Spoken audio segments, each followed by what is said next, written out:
What's up, everybody? Welcome to the podcast. Welcome back to another episode of the Don't Tell Mom podcast, where anything and everything goes. We are the brother-sister duo, and you're back. You're back this week. Yes, I am back. Oh my gosh, did y'all miss me? Yeah, I think a lot of people did. Yeah. Oh, we love Ron though. That was fun. Yeah, that was a. I think you guys just had fun walking down memory lane. A lot of it's like, oh, you remember that time? Yeah, bro. Yeah. You know, the rest of us are like, what are you talking about? Yeah. But y'all know. Y'all had fun. We know. And there was actually another podcast that we filmed the next night, I think, and it's a scrap. Yeah, I was like, we're not throwing this up.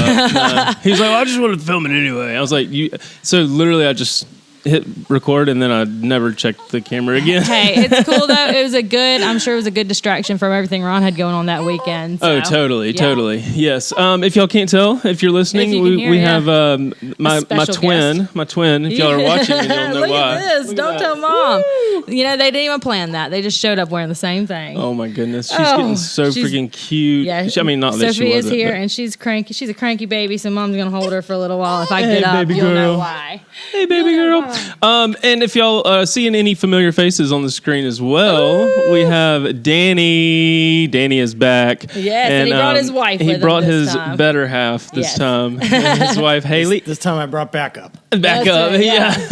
He wised up. He knows now. I'll put an iCard up in the top that y'all can go check out if y'all missed his first appearance on the Don't Tell Mom podcast. But he had an incredible story, and he kind of mentioned the story about how you and your wife met and all that kind of stuff. Yes. Oh my gosh, and I want to hear more about it. Oh my God, you got to get back over here. Yeah. So y'all got to come tell your stories. Yeah. Yes. We're so excited to have you on. Thank y'all for coming. We're so excited to be here. Thank you for having us. Yeah. So it's Danny and Haley. Is it Haley? Is that how you Haley? I don't know if it's I got a best friend named Haley. Sometimes I get my pronunciations wrong.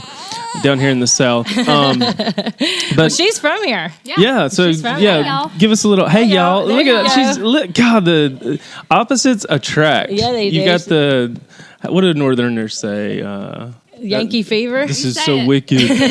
wicked good. This is wicked good. And she's like, hey y'all. That's actually the name of our new vlog. I was about to say. Wicked good y'all. Nice. Wicked good y'all. So that's exciting news. Yes, they actually get a new vlog. have a new vlog that they started on. Folks, you got more to watch, more to listen to. I love it. Well, this will actually be in the first episode. First episode. Welcome to their vlog. Yes.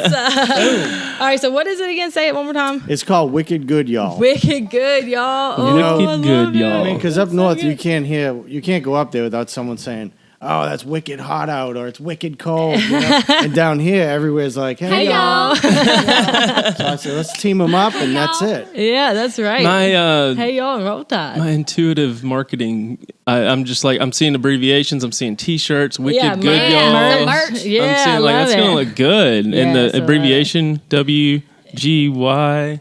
Wicked good, y'all. I love it. I love it. Did you even spell it right? He's like, I was like, double check that. Rewind and see if that works. Y'all are kind of like me and my husband. My husband's from Toronto. I'm from Alabama. Y'all got that same thing going on. You're just different worlds, you know, and you found each other, and that's a blessing. It's amazing. So, I want to hear all about your story. But first, okay, I know, I'm sorry. I just have to get this off my chest. This has nothing to do with the theme of the podcast today, but I'm on my way here, okay? I'm driving in the car. I'm pulling on my neighborhood. I'm like the first house in my neighborhood. They're redoing the outside of my neighborhood, and they've pulled up all these shrubs. Huge, full-grown shrubs, okay? I don't know if y'all know how much shrubs cost, but they're not cheap, okay? Where is this going? This is making me nervous. So my husband and I have just bought 30 boxwoods because we wanted them to, like, make a fence for us, okay? Like a couple weeks ago, we did this. And now here it's like a sign from above. There are all these full grown, because I was just thinking, dang, I wish they were full grown, you know, go ahead and have them grown up like that. Now there's tons of them just laying there for the taking. Dang. Do I take the shrubs? Take the shrubs. Take the shrubs. That's what I'm saying. That's your answer. Like the cops are all over there. I don't, should I ask somebody? Do I go find? Do I just wait for the landscaper? Because this is like, are they like backyard. On the property, or are they like in my backyard? Like I could literally just drag it from the big front to my property. So they're like laying on the. Are they like in somebody's yard? Are No, they they're transplanting piled them? up. These huge shrubs just piled up in 3 big piles by my house. I bet you're going to get back there and they're going to be gone. Like, and it's right off they're 150. Everyone's going to be able to see me. If that's the case, I found a mailbox on the way in here. So. I go and did that too. Oh my gosh! Yes, Friday night we got our mailbox got creamed. I didn't know if I was at the right house. That's what he said. He was like, I had to look at the number on the ground. I can tell by your little trees by your front door. Yeah, we were down here. Shrubs. I think filming the podcast. We're getting ready to, and this lady knocked on our door, and her mother was on her way to her house, and she was apparently like 80-something. And she pulls in and told her daughter, she's like, I think I hit a trash can on the way in. And they went out. They're like, okay, let's go look. And she's like, no, Mom, I think you hit something more than a trash can. Let's go backtrack a little bit. We got it went brick. I mean, this thing. Well, it's concreted 4 feet into the ground, and like she killed her car. Oh. Luckily, that was it, and the insurance company and she was okay, taking care of it. Yeah, but. Ooh, that was kind of a serious business. Yeah, but all right. Well, I'm glad that you've got that under. You're going to get you a new mailbox. Yeah. You got that taken care of. I know. And then as far as the shrub thing, y'all just favorite this podcast. If you think I should take this, if I should take the shrubs, just press favorite. There you go. Yeah. So see, win-win. Backing up to your YouTube channel, is it like live, like set up? Can I go subscribe like right now? Yeah, it's live. We don't have any content, so it's hard to find. But because you can't get a custom link until you get a certain amount of subscribers. Right. So I need I'll a send link. you the link. So I'll put a link in the description of the podcast, so y'all be sure to go subscribe and give Danny and Haley some love. Yes. Some Don't Tell Mom love. Subscribe, all that good stuff. He is very intuitive in the video world. So, like, to kind of recap, you're into videography. And but prior to that, you were in Boston and got on a Greyhound because of your. I don't even think you can sum up his story. The life, y'all just gotta go watch it. Yeah, it's such an incredible story. I can do it real quick. Yeah, pack it in. I became a heroin addict. Got on a Greyhound bus. Came to Alabama.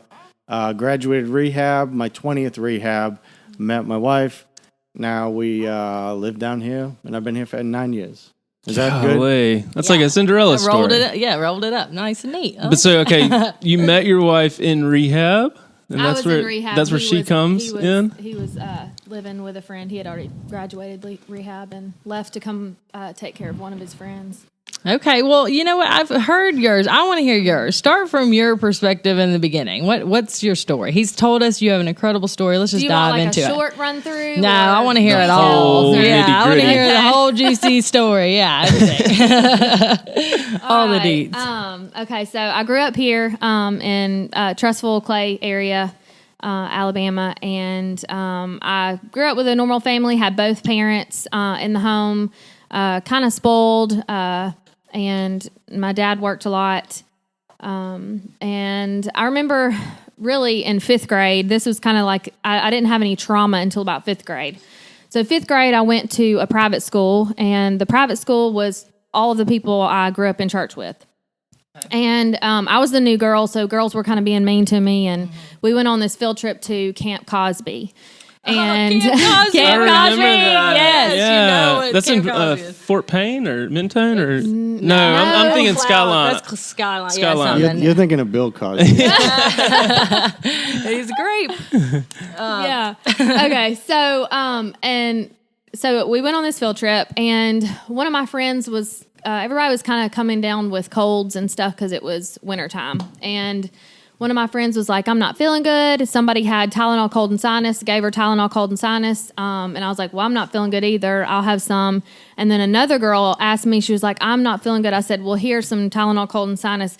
She went and told that I had drugs. They called the police. Had like police dogs, trying to look for some kind of drugs. I was like, I don't know what you're talking about. It was Tylenol cold and sinus. Oh my gosh, now you're this pusher. They called my mother. Dang. My mother had to come. The police had to escort us from the camp. And then we got back to the school, and the principal, which my family knew very well in the church, said that I could no longer go to that school. So this was very traumatic for me because I didn't know anything about drugs at this point. Yeah. And so it's like everybody I grew up in church with is supposed to be these, forgiving, Christian people, Yeah. and then they're kicking me out of school for something I didn't even do. Right. So that's kind of what started my rebellion. Like I hated authority after that. Well, it was like if I'm gonna be labeled, then I'm gonna do it anyway. You know, I'm gonna do it. I'm gonna do something. So that's when I really started being rebellious, stealing stuff, and just stealing cigarettes, and wilding out. Just How old were you? This was 5th grade. Oh, so going into middle school. Yeah. So because I already felt like I was labeled anyway, so then I fit more into the crowd that was more rebellious, right? Because it's the gossip is that you're that, you're attracted to that. Oh yeah, girl, I'd be going, I'd go somewhere and somebody'd say, "Oh, Miss So and So prayed for you in class today." I'm like, I don't need prayer. Like I didn't do anything, right? So how demeaning is that? It was horrible. It was horrible. I hear you, girl. That was like the first traumatic thing that I can remember. And so going into middle school, I ended up started dating this guy, and I was 14, and he was like the popular guy, and I was like, why does he even like me? And we got alone one time, and he had pressured me into losing my virginity, and then he broke up with me the next day. So that was another traumatic thing for me at 14. Yeah. And so after that, I felt like I wasn't worthy, like I wasn't. I just wanted somebody to love me. So that kind of started a pattern of, dating a guy, sleeping around because I wanted love, and then break up, and it's just trauma over and over. So then I was very self-conscious. And so I just started to take pills, drink. I was a cheerleader in high school, and it just kind of like, I was like, not afraid of anything. Like, whatever, let's try it. You got it? I'm going to have a good time. Right. And so then by the time I was 17, I ended up getting pregnant. And that was crazy. I remember going to the doctor, and they were like, you have like 3 or 4 days to decide what you're going to do because you're pretty far along. Okay. And everybody was, ashamed, and what are people What do your parents think? say? Oh, God. Yeah. I mean, looking back, I'm a parent now, so looking back, it's like, what do you do in that situation? So I don't, blame anybody for how they responded. Right. They ended up saying, it's your choice. Whatever you want to do. You have your whole future ahead of you. I was a cheerleader. I had hopes of going to college and cheering because I was pretty good. Yeah. And so I decided to have an abortion. Yeah. And that was like the defining moment in my life where I had to be high every day. I hated myself. Going back to school, I just had so much shame and guilt, and just felt like a piece of trash, really. Right. And so that's when I started getting to the harder drugs, like roll. GHB was a huge thing I was addicted to. Every day I just had to be numbed out. Oh, yeah. I'd be G'd out, scooped out in school. And that's like going into a coma. Yeah. When you scoop out. It's crazy. Yeah. And pee on yourself and just all kind of embarrassing Golly. things. Yeah. Yes, it's awful. But that's what I did every day. And just escaping your I hate it because I didn't like myself. I didn't like who I was, where I had gone. And so that was when I was 17, got into the senior year, was on G all the time, cocaine. Then I started using needles. And so it went down. This is why you're still in high school. Still in high school. Okay. My parents I was wrecking cars. My parents made me go to rehab. I actually overdosed my senior year, and we were down at what was that called? I can't remember downtown. And 5 Points. Yes, yeah, but it was some place that they'd like let teenagers drink. I can't remember. Dave's or something, or that old pub. Senior what was that? It was before it was. Was it on the top floor? Or no, I can't remember. It's like right across from. I know what you're talking about. Like Cloud 9 or something. Yeah, I know what you're talking about. It's like a little pub. Yeah, yeah. No, not Tiki. It's gone now. Yeah. That's all. Anyway, I was gonna say I hope it's not there anymore because they're about to get shut down. No, it's not. We all knew those places. It's way gone. Yeah. So I had scooped out on G, and one of my friends took me to the hospital, and they said when I got there I was unresponsive. They had to revive me. And when my parents got to the hospital, they were like, what is going on? I was like, why did you revive me? Like, I hated myself so bad. So they made me go to rehab. That was the first rehab. I went to about 5 rehabs, kept coming home, going back to the same thing, shooting up cocaine. And then I got into crystal meth. And my parents were just like, we if you are going to not abide by our rules, you cannot live here. So I was basically on the streets. Do you have siblings? Yeah, I've got a little sister. So it was kind of like you're putting them in the... Yeah. And she followed my lead for a little while. Yeah. So I ended up really sleeping underneath the building in Southside. Literally. Yeah. I want to film. I want to do a vlog one day and show people where it was, because I would wake up in the morning and walk to this church to get breakfast, because they would give free breakfast to the homeless. And homeless drug addict by the time I was 19. Damn. Oh, wow. So then, so crazy. That just like blows my mind. I mean, know. And coming from like Trust Vegas, like right down the road, and all this happened, and then we lived down by 5 Points, and we used to go to that Waffle House right there, and we'd go drive, like, you know what I'm talking about, and I would see people out there, and that's just crazy to think that you were one of those people. Maybe. Yeah. Golly. It's so crazy. Yes, I know. Pretty, if y'all aren't watching, she's this really pretty blonde, like to see all and hear where American she's girl. been to where she is now. Yeah. That's incredible. Yeah, it's crazy. I'm very thankful. So what happened? So you're okay. So you had to get out of that. Turn around. So I ended up getting pregnant again at 20, and this was different. I was like, okay, I am not gonna abort this child. I'm gonna keep this child no matter what. And when he was in my stomach, I just remember telling him, like, it's me and you, kid. It's like, we're going to do this. And I left the dad because he wouldn't stop doing drugs. And I was just done at this point. Like, that gave me a reason to live. Yeah. That child inside of me. So I called my mom. I was like, hey, I'm pregnant. I don't want to do drugs anymore. Would you help me? And they said yes. They let me come home. So then I ended up getting my license, my cosmetology license, as a hairdresser, and started doing good. Ended up getting married again, really, because I just wanted to leave my parents' house. And Gavin was about 2. His name's Gavin, my little boy. And after that divorce, I wasn't ready to be married. There was just a lot of things that went wrong. After the divorce, it was another traumatic experience. I ended up back on crystal meth, going straight back to where I came from, where I came from. And I had been doing really good for like 2 years. So then I ended up going to the psych ward, and they said she's never going to be normal again. She's really messed her brain up. And that's when DHR came. They said that about you? Yeah. Dang. Yeah. So, they told my parents that I probably wouldn't ever be the same. And so my son got taken away from me at this point. He was about 3.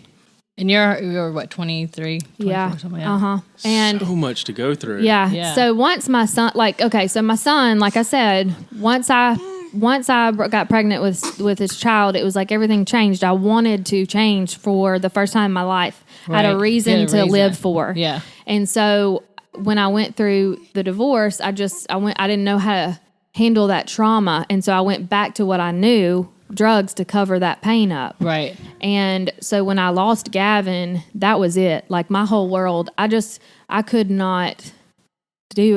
live anymore. Couldn't like function, I just could not, like he was the only thing I had to live for, and I lost him.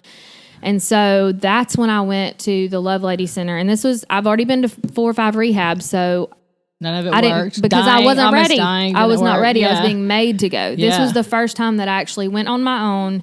And that's honestly where I just, they loved on me. It's a Christian program. And that's where I just really just got on my face and just said, Jesus, you got to do something with me, because I don't know what to do. I don't know how to live this life. And that is where my whole world changed. And wow. I started learning how to love myself again. I was there about a year, and just how to function and have a relationship with God, and just everything changed. I was okay with myself and just started working real hard. And then at that time, everybody was like talking about this guy, Danny Molloy.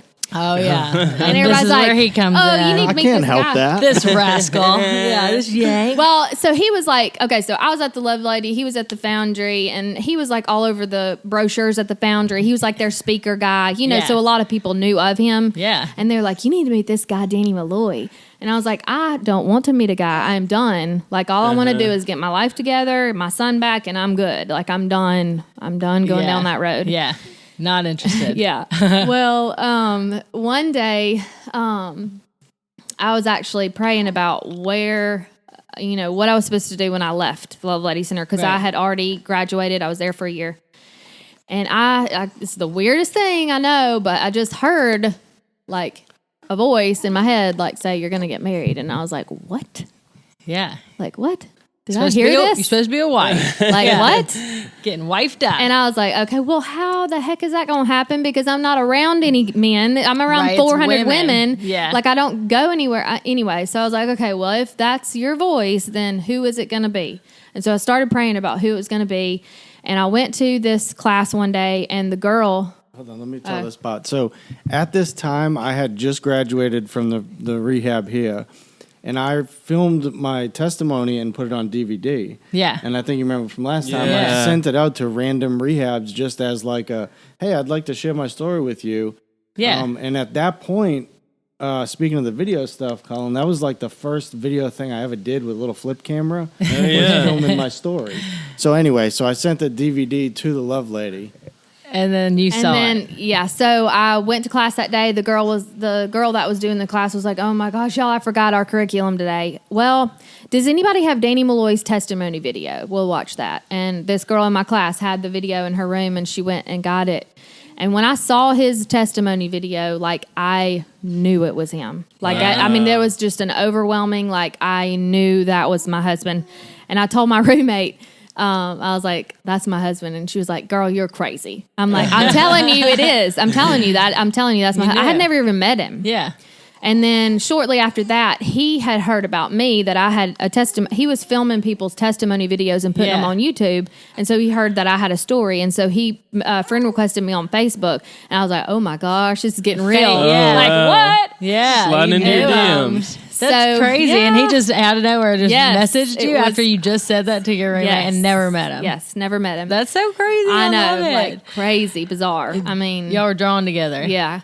Yeah. So he filmed my story, and he said that while he was editing it, he just started to be like, I mean, who is this girl? But when we met, I was like, who does he think he is? And he was like, who does she think she is? Yeah. You didn't, I mean, we were like, vibe at first, huh? Sometimes she still thinks that. She probably won't tell you. I love it.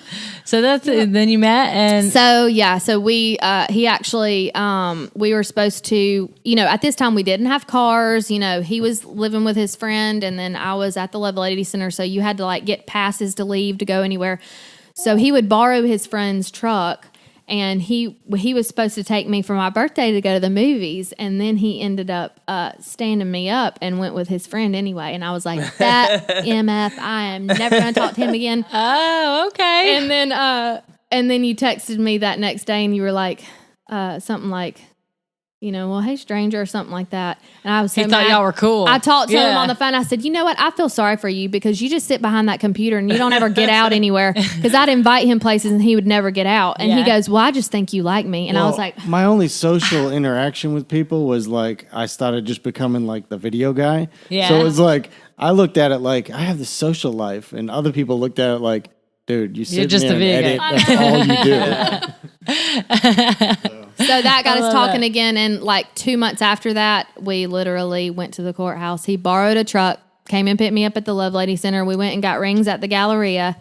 And we got married, and I had to go back to the Love Lady Center. We had no money, no car. Like, we just got married. And I was actually a hairdresser doing hair at the Love Lady Center. And then he started working at Dell Southern Grill. You could walk there. And we got enough money up to get our first apartment, 1 bedroom. And we walked to work and just, made it happen. Like, over time, 8 years later, we both have our own businesses. 8 years, y'all. Yeah. It's amazing. 2 months in, you're 8 years. We have Gavin back. He lives with us. Life's not perfect. We're not perfect either. We screw up. But, we just keep back up and we keep going and we have each other and.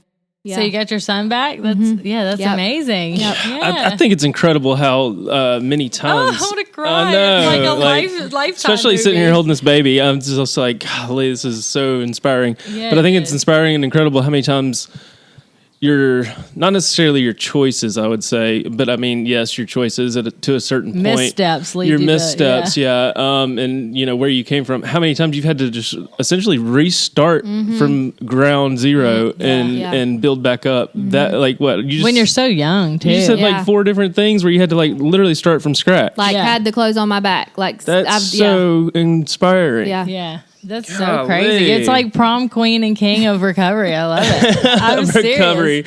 That is awesome. I mean, because y'all are both doing good, and y'all are each other's crutch now instead of a substance. I mean, you found your person. Yes. Oh man, I'm gonna cry. Oh my goodness. I'm telling you, that's amazing. And it's not perfect. No. I mean, we're not Mr. and Mrs. Recovery. We live normal, try to live normal lives, but something you guys are just talking about, something I look at, and I know you guys had some family stuff go on with this, just like I did. Mm-hmm. I had a father who walked away. Mm-hmm. Yeah. And now that I look at this stuff, I mean, I have a daughter up in Boston. I kind of walked away too, and it's like that part of it's sad to me. Mm-hmm. It's sad when you're sitting there holding that baby. Yeah. You got Brooks and Gaines. I mean, can you imagine walking away? Right. No. That's one of the hardest things. So for us, it was very important to get Gavin back. Yeah. No matter what, and we ended up doing that. That's just so important to us. Yeah.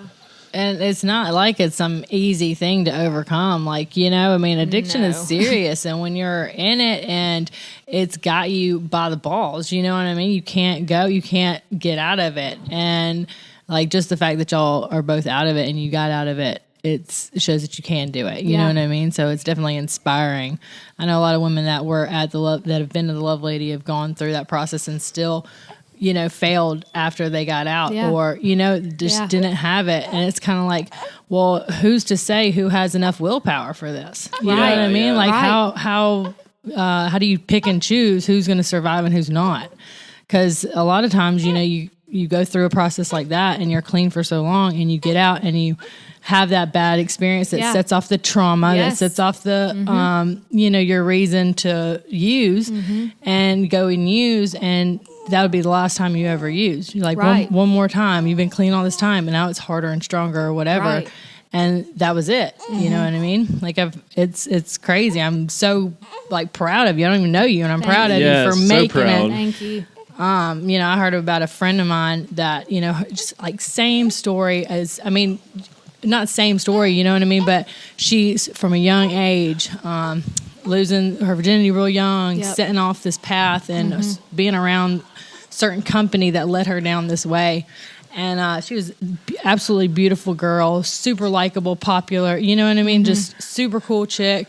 And she just got addicted. She got so addicted. And her parents from Hoover, they were sending her to rehabs, her mom's the sweetest lady, church going, just brought up right and all that. And she just fell into the wrong path. Well, she kept going back and forth to jail. And her mom, kept putting her back in rehabs and stuff like that. And then one time, she got out. She was in jail and she convinced her mom to come bail her out. And her mom didn't want to bail her out because she was like, no, I think you need the time in there to, reset and just get clean and blah, blah, blah. And she convinced her to come bond her out. She bonded her out and she died that night. Oh, and it's my gosh. And this is somebody that, we grew up with, and to hear to know so many of those stories of girls dying too young or guys dying too young. And then to see people that are that have come out of it and, to just give faith that can happen. It can be you that. It sure can. You know what I mean? And all the people that it doesn't work for 1, 2, 10, 20 times, maybe all they need was to hear the success story. You know what I mean? So the fact that you're out there talking about it and you're telling your story and your testament and all that stuff, it's that's it seems like your purpose to me, because how many people have you saved? Believe that. How many people have you saved because you were those king and queen of this, like you got this, and you can too, that kind of thing. So, and I always tell people it's a wasted experience if we don't share it. I truly believe that. I mean, there's lots of times we both, overdosed. I mean, I totaled 8 cars. Like, we shouldn't be here. But I believe we are here to share this story. Yeah. Of overcoming. I do. Yeah. And I just want to share one thing, too, that I've never shared live. Actually, this would be the first time, not live, but online. I guess, I don't know how long ago it was. It was months and months and months ago, but I relapsed on heroin. Did you? Yeah. Wow. And I almost died. Yeah. I mean, it was that bad. How many years had it been before that? I hadn't done heroin for 7 or 8 years. Dang. It's like a totally different thing nowadays, isn't it? I mean, but here's the thing, like, I feel like, I don't know if it's something in the water or whatever, but addiction didn't used to be like this. And it's almost like my brain functions a certain way. And it's like, I can get addicted to, like, anything. Right. The only reason I do videography is because I got addicted to trying to figure it out. I have an addictive personality. But the danger in this next generation, what I feel bad for is, like, when I was a freshman in college and you were going to go buy a Percocet, right? Mm-hmm. Well, you knew last time I took 2 Percocets, I can probably take 2.5, 3, whatever. Yeah. Now they're mashing these pills and making them look just like Percocets, but they're full of fentanyl and other drugs. Mm-hmm. Yeah. So literally, you can't trust a pill. Yeah. Yeah. So the kid that has like a few drinks and he's at a party and someone's like, "Man, you ever tried Xanax?"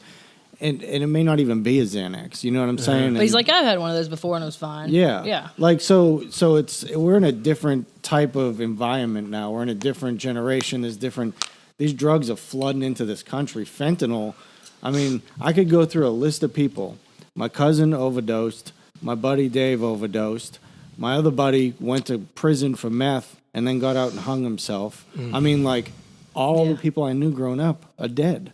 You know, and it's like, it's a killing field. Yeah. Yeah. So I honestly don't look at addiction like, how long have I been completely sober? Because I'll be honest, I'll have a glass of wine, you know? Yeah. I don't look at it like that. I look at it like this. How good did I do today? Exactly. Yeah. Because tomorrow, if I wake up and I have the guilt from where I didn't do good, this is going to be a big rabbit hole of like, okay, now I got to get dope again. Now I got to keep on this run going, you know? Yeah. It's like we got to change our mindset with the environment. Yeah. Well, since we're talking about things that we haven't talked about on camera before, oh gosh, here's Cullen. like you said, it's like a total different world today. And there was this one time where I went to the gas station and this guy, I was getting liquor or something one night to go just hang out like we typically used to do all the time and blah, blah, blah. But he said, try this if you want to feel good. And I was like, what is it? It's this little e-cig type thing called a Magic Puff. I don't know if you've heard of that or not. They don't have them anymore. But it lasted for a while. I mean, I don't know. There's always something in the gas station. There's always something, but barely legal. Barely legal. Yeah.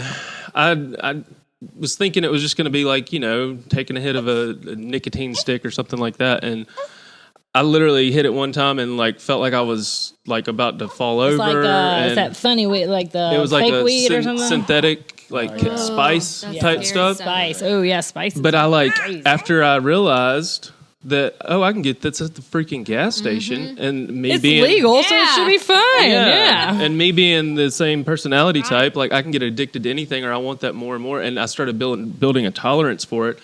I was going getting these Magic Puff things all the time, and it was a big contention between me and Katie because like I'd stopped doing the marijuana and the illegal stuff, but now I can get this stuff at the gas station that's quote unquote legal.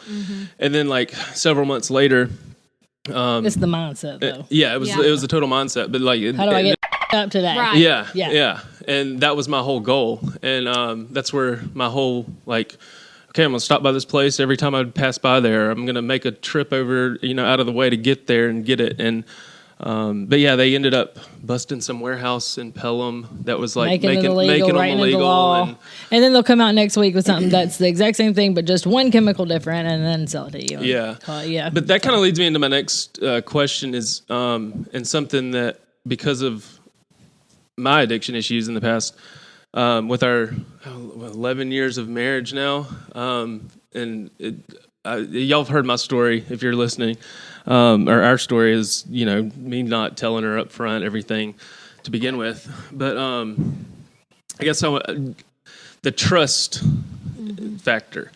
And that's something we're still working on, because there's times where, like you said, I'm not perfect, and I haven't gone back to anything that I've said. But like, there's that gas station stuff sometimes where I'm like, the mentality. I just want to like chill out, and I think that might do it. That bottle of pills might do it. And instead of just being up front with her, I'll say something, or just kind of sneak around, and it's not gonna do anything, I don't think, but then I don't know, it's just that constant. I'm actually listening to a book, here I go always, my self-care, called I Love You But I Don't Trust You, and it puts everything into perspective for what she's having to go through on her side. It's funny. So do y'all have, sorry, well, let me ask you real quick. It was or the other day, Corey and I were actually in the car or something, and we were talking about on my Facebook feed popped up that medical marijuana has passed one level for Alabama law, going into law, whatever. And Corey said to me, well, what's going to happen when Cullen has a prescription for the weed? You know what I mean? And I said, because I think I just found out that you and her were on the outs or something because you had done that, right? And I was like, we'd recently gotten into a little argument about it. Not a little bit, it was one of those. Well, it was another breaking of the trust, right? And right. I said to him, I was like, I don't think that it's even the weed so much as the mindset. Because I was like, well, alcohol is legal, and you can. That doesn't mean anybody wants a drunk for a husband. Right. You know what I mean? Like, so just because weed's legal, I don't think, she just wants somebody that's stoned all the time. But at the same time, it's like that mentality of, oh, well, I got it at the gas station, it's legal, so it's fine. And then it's okay, but you still had to lie about it, right? So you still knew. It's not even about the substance, the alcohol, the pot, the pills at the gas station. It's the lying. Sneaking around behind the back, that type of stuff. Well, that's what I was going to... And one thing, like, what's crazy about, like, just the mindset, and Cullen, you may understand what I'm saying, but recently I got into a thing where I was eating Chick-fil-A every single day. Like, every day, same meal, boom, gotta we do it again. We just had it last night. Gotta do it again, gotta do it again. I have that, like, there's something so in me that's like, not just, I think there's drugs in the nuggets. Maybe. But it's just this. It's a cult. When we first got married, I would buy like sneakers. I would buy shirts. And I had to have every color. And I was like obsessive, you know? And I think sometimes it's about how can I live my life today and how can we live our lives and give each other grace. That's the biggest. And give ourselves grace, right? You mess up, okay. But to always catch yourself and be like, you know what? I eat Chick-fil-A too much. I need to back off. Right, And allowing, to answer your question, allowing that conversation to take place. And no, it's not always perfect. And we just recently had something that we were like, hey, this is a thing. And I'm like, I know it's a thing. I mean, I know that, but I'm going to resist it, and I'm still going to do the thing. But see, and I'm wanting to like control it and fix him. Right. I have those Check him. But the more you want to control it, the more he wants to sneak around to do it. Right. Like, at least from my perspective. I'm like... Because you should be I'll cool make with it in the little beginning. And that was my whole thing is like, what if I just came home and told you that I did this? And I try to avoid the argument because our parents were like... Pick your problem. And it was like one of those things, and in the end, it wasn't the right...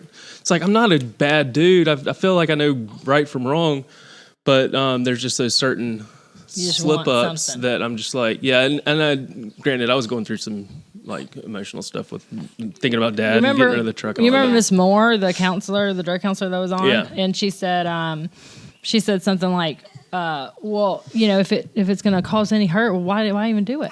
You know what I mean? And that was just, and the way she said that, it was so like, I mean, if you don't have an addiction to it, you don't have a problem with it, then, well, what's the problem in saying no to it? Well, okay, then just don't do it then. Well, and the mindset the mindset for you is like, I'm not hurting anyone. Right. I'm raising my kids. Right. We're doing our thing. We're okay. Yeah. So, but I think there's a balance in that. Like, so some of that, not the magic puff or whatever it's called. I'm talking about like, you're a grown adult. If you can handle something, then that should be one thing. But, like, so coming home, should you say it? I mean, I'll just be wide open on this thing. And we talk about it. Like, my first addiction ever was porn. Mm-hmm. Yeah. I mean, that is a beast. That's worse than heroin, and it's all over the place. And I struggled with that my whole life. Since I was 12 years old, that's how I found my relief. Mm-hmm. Yeah. So recently, I don't say recently, maybe a year ago, whatever, we had to put blocks on all the computers. Mm-hmm. We have a son too, but now that's for me. Yeah. Because my compulsions are so strong sometimes, and society kind of says, throws it in your face. It's all right. Yeah, just a little bit. Go drive down 65 or whatever highways here. But I mean,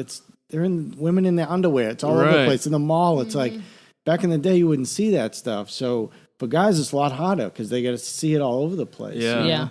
So, but that was one of my biggest things to fight. My biggest drug was pornography. Yeah. And then the fact that you're able to talk about that with you, and that you're, like, that's been the biggest thing I've learned too. Communication. With everything I've been listening to. And I actually just, when was it, on Wednesday, got another therapist lined up for myself. Katie's been going to one, and I don't even know if she wants me to talk about this or not, but she's been going to one by herself for a while, and because it's not just my problem either. I mean, the way she's a little controlling here and there, and the way she says stuff here and there, it's a two-way street, and she's got issues herself, not necessarily to a drug or to a substance or whatever.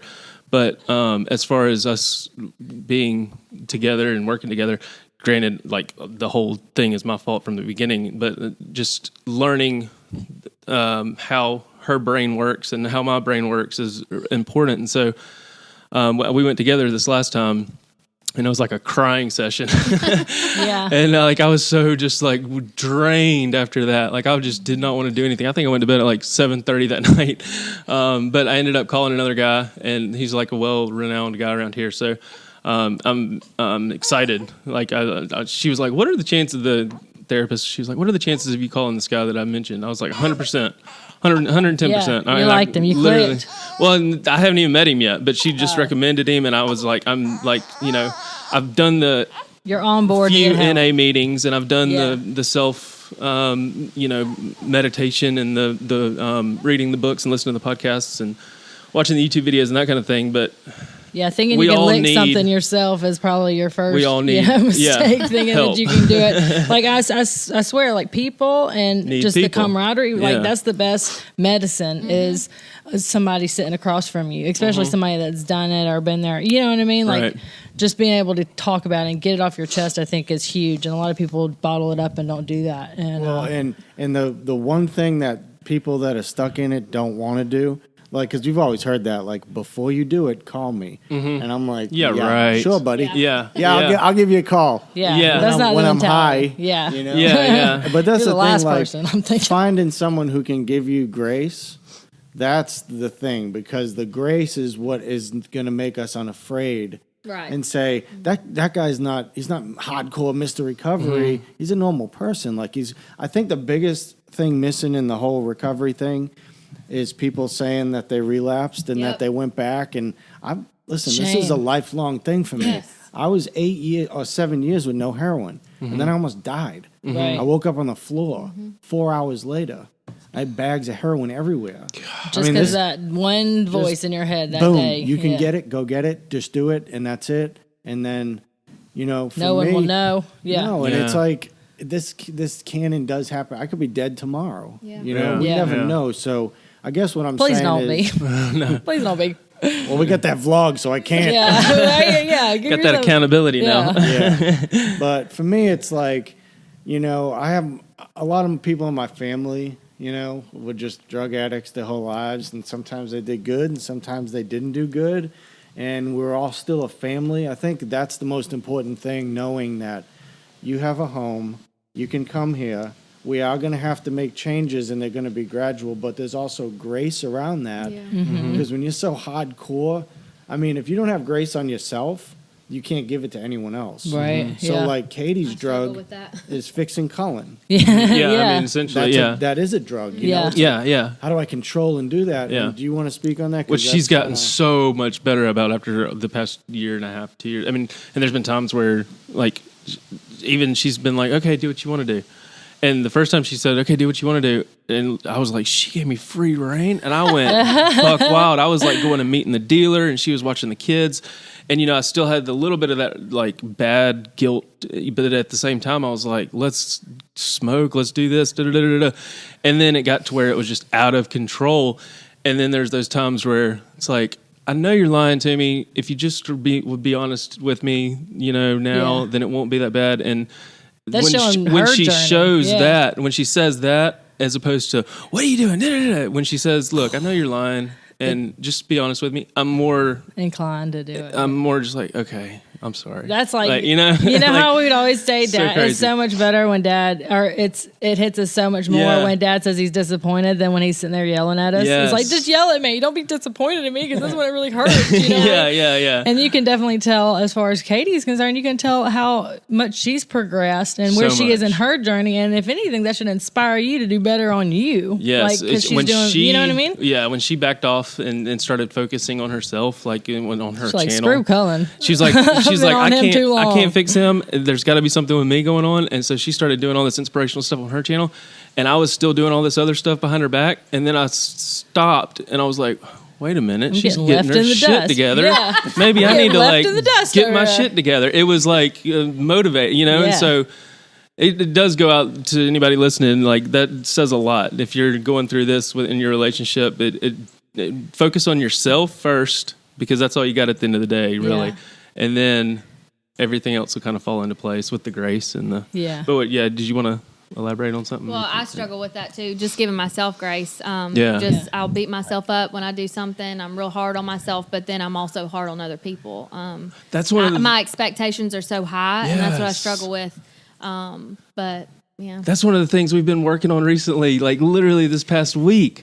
I like when I leave the fish tank water running and flood I'm like, God, I'm such an idiot. And she's like, don't say you're an idiot. Just say, I forgot, and I can fix this problem. I made a mistake. And so we say that to ourselves out loud in front of our kids. And so our kids start hearing this bad self-talk. Negative self-talk. And then, like, literally, she was like, and then that was one of her big things recently. We got in an argument about getting off an exit or something. And I've just got this pent-up resentment, and she's got this, like, why'd you not get off on this exit? Mm-hmm. And I had a reason, and she doesn't want to be wrong, because that's one of her things. It's like, I always feel like I have to be right from the way she was grown up. And so when she feels like she's wrong. So, like, the negative self-talk is, like, huge around here too. We're like, quit saying, like, there's something I forgot to change the light bulb. I was like, God, I'm a dumbass. Why didn't I change that light bulb? You're not a dumbass. You just had other things going on, Well, that's awesome to have somebody that'll encourage you to say, no, stop, Yeah. Like, we go through that same exact thing. Oh, yeah. He'll be like, just take a break. Don't just take a break of trying to fix everything. But then I call myself an idiot. And like, if I forget something at the house, I'm like, I'm such an idiot. Like, and I'm dead serious. Yeah. It's almost like I hate myself at that moment. Yeah. Well, I mean, it's good that you have each other. Like, that's the whole point of marriage and that partnership, is to have somebody that'll pick you up and show you the grace you should show yourself and all that stuff. So we just started that same thing, like, in front of her. I know she's just a little baby, but I'm real down on myself and self-confidence and, like, the baby weight right now, not being able to fit my clothes. I'm like, I'm so fat, I can't fit into anything. Corey's like, babe, you just had a baby 2 months ago. Right. Chill out, And then it got to the point where I just, you don't hear him. I don't hear him. I'm like, whatever. I just keep saying it about myself, right? And keep putting myself down until it came to a head the other day. And he said, don't do that. I don't want her to grow up thinking that it's okay to, And she's a little baby. She can't even, she can't even understand what I'm saying. But he's like, break the cycle now. Break the habit now. Change the family tree. You don't want her to feel that way. And I never want her to feel that way. Yeah. No, and one of the things I just kind of want to share real quick is, isn't it amazing as we sit here that God loves broken people?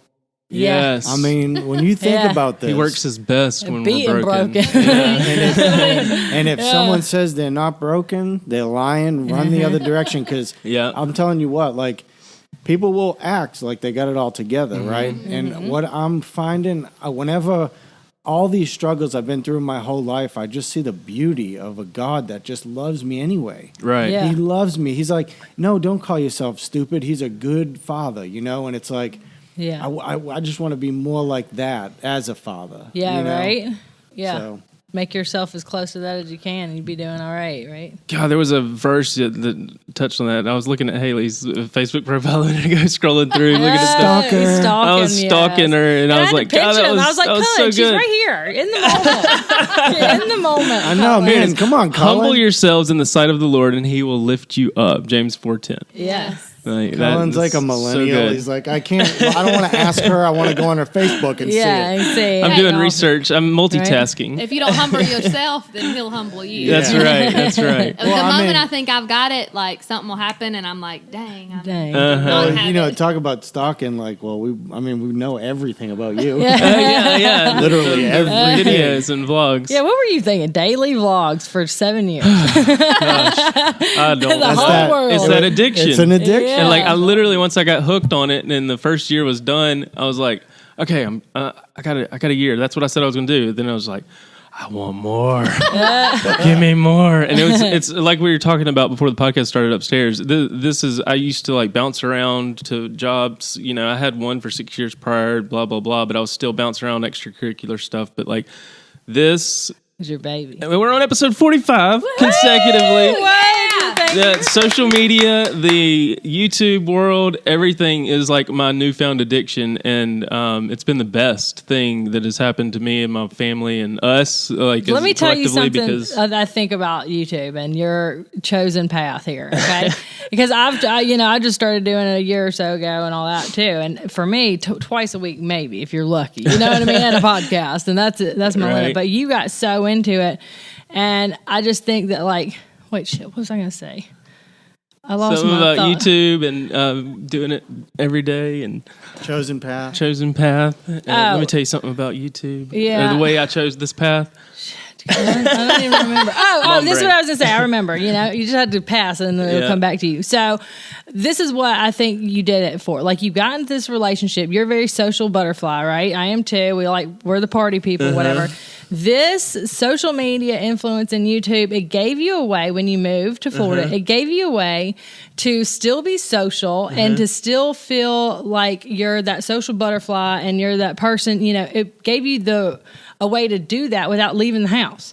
So it's like you can still be a social butterfly, but you can stay home with your babies. Yeah, you know what I mean? And it just gave you that outlet to express yourself and be yourself without actually having to go out into the world and do that. Yeah. You know what I mean? And two crazy things is, one is it's crazy. I still have good real life friends, but like some of my best relationships and friends have been made through YouTube. Yeah. And going back to the whole addiction thing is in the beginning, it kind of harnessed my addiction, I guess. Like I felt like I edited better when I was high. Like I was more creative. I would smoke I'd smoke a bowl and then, all right, let's do this. And I would like make all these special effects and stuff. But then like looking back on it now, like Katie was like, what were you thinking when you added that? Like, why did you do that? And I'm like, what are you talking about? That's so dope. When you're hot, something sounds like such a good idea. Especially on LSD. It's like, I figured out the world. And the next day it's like, what? These are just scribbles. Yeah. Well, and the comments would reflect that. They'd be like, okay, this was kind of weird. And I'm like, Cullen's a little crazy all right, good today. thing we do daily vlogs because they'll forget about it in a couple days. Yeah, But no, and that's kind of like what it kind of built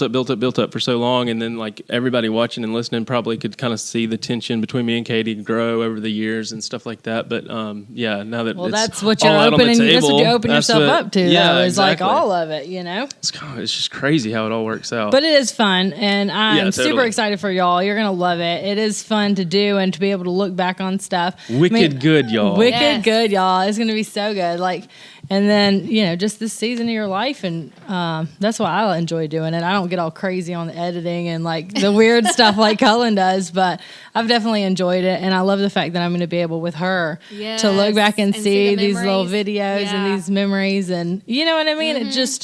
It like wraps everything up in a cute little package and puts a bow on it. It's like, here you go. This is that section of your life, and you can look back on it. You know. Yeah. One thing I regret for you is that you didn't.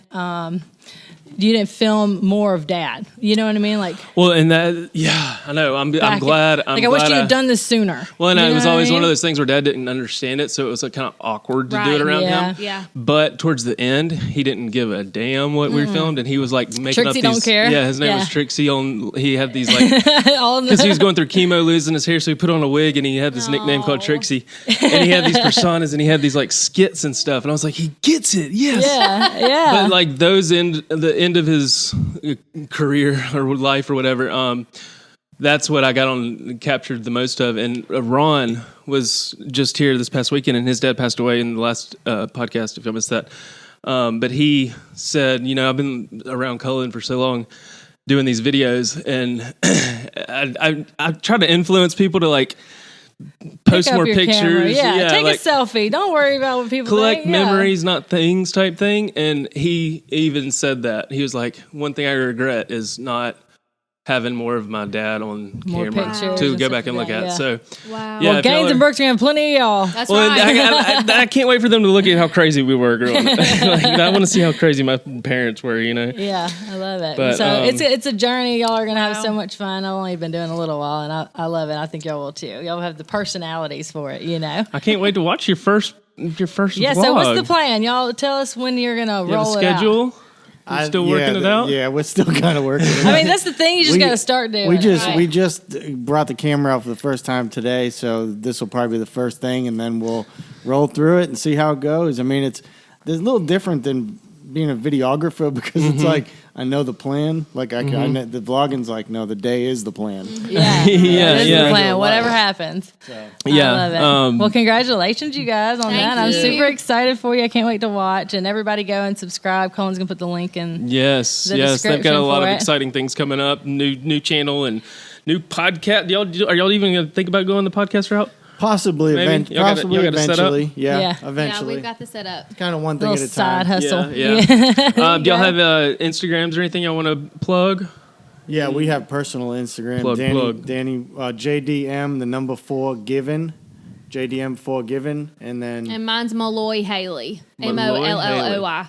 And I just started that one. Oh, sweet. I need to go follow you. Yeah, we'll follow you. Thank you. Anybody local needs to get their hair done? Yes, Haley's Hair Boutique. I have an Instagram, a fabulous Instagram. Go to Haley'sHairBoutique.com and you can schedule an appointment right there. Yep. Listen to the guy without any hair. She does his hair. I was going to say, the guy without any hair plug. Sometimes he'll even wash your hair. He comes in and works with me. That's what he said last time. Yeah. I'm just trying to live through them. Oh, look at this hair. I love hair. Maybe I need to do a Trixie. There you go. Yeah.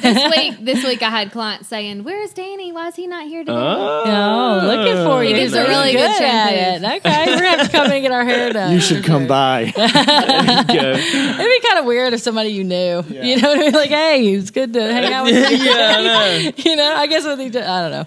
Anyway, you get used to it. Y'all go check them out for sure and follow them and all that good stuff. Let's get them up and rolling with this thing. So thanks for coming back. Yes, the second time. Thanks for having us. Yeah. Haley, thank you so much for sharing your story. I mean, I know that true testimony. Like, there's people out there that listen to this that are going to be inspired by it, and I just appreciate y'all coming on, telling your story, being real about it. Yeah, I want to say this too. If you are or have been in addiction, if you relapse, just get back up and keep going. Don't let that don't beat yourself up. Don't stay there. Just get up and keep going. That's the most important thing. Don't think, oh, I lost a year. Oh, I lost what you lost. Because you didn't really lose anything. It was just a bump in the road. Get up and keep going. She got up like 16 times. Yes, literally. And Danny too.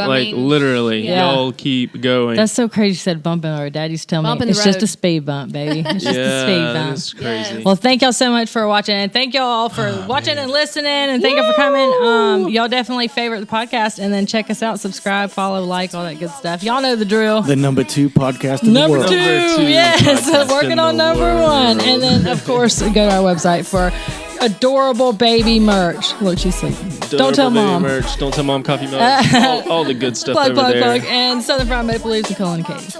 Yes. All right. We love you guys. Thanks for watching. So much for watching. Thanks for all the voice messages too. I just listened to some. We'll catch those next time. Y'all left some cool ones that we haven't listened. Never say goodbye. Yeah, I know. This is amazing. All right, we got so much to talk about, and let's go get those shrubs. Yes. Thanks, y'all. See you next time. Peace.